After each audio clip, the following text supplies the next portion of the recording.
Bonjour.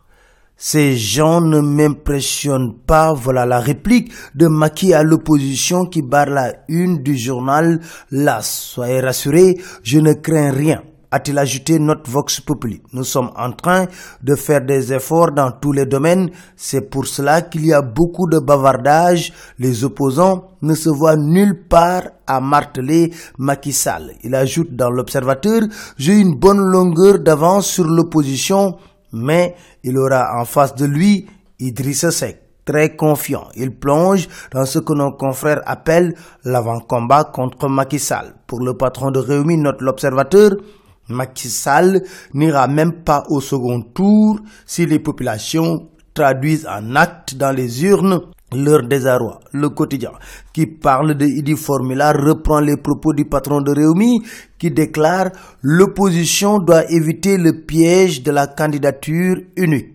Et le problème de Macky, c'est d'être au second tour. En attendant le procès de Khalifa Sall bat son plein. Selon Enquête, Khalifa abat ses jokers en diffusant hier les vidéos de Mbaye Ndiaye et Pape Diop. En tout cas, écrit le Quotidien, il a mis Mbaye Ndiaye dans la caisse car dans la vidéo, Mbaye Ndiaye a blanchi Khalifa Sall. Khalifa Sall sera-t-il relaxé? On en saura davantage ces jours à venir. Son procès a été renvoyé à jeudi.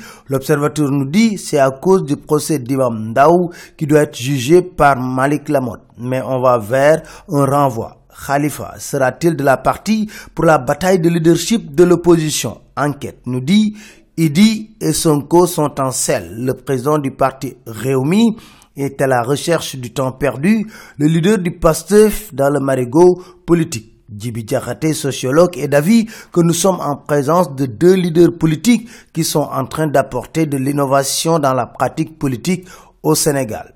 L'Observateur, qui revient sur la restitution de l'audit du fichier, écrit « Le fichier électoral est fin prêt pour la présidentielle de 2019. 6 millions d'inscrits, un taux d'erreur de 1,9 à 2%. Les Échos nous parlent de l'Assemblée nationale qui s'est transformée en borne fontaine avec des invectives, insultes et invites à la bagarre.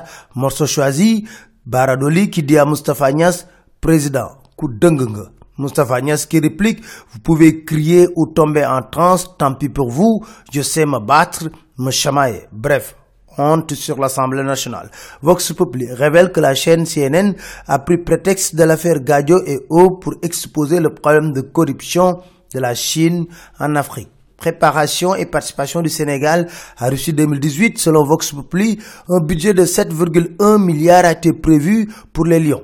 C'est le président de la fédération, Augustin Senghor, qui l'a révélé au programme 5 matchs de préparation validés, mais Dakar est zappé. Faut-il mettre fin aux open press des lutteurs? Les Échos révèlent qu'hier, lors de l'open press d'Ama Baldé, c'était le désordre des vols et agressions. Un homme a été agressé, une dame s'est fracturée en tentant de fuir les agresseurs. Le promoteur était absent, Ama Baldé était dépassé. La délégation du ministre était obligée de rebrousser chemin. Mais le lutteur a eu quand même le temps de dire, écrit l'Observateur, j'en ferai voir de toutes les couleurs à Papa Sow, je le jure, devant Dieu. C'était tout, merci, très bonne lecture à tous.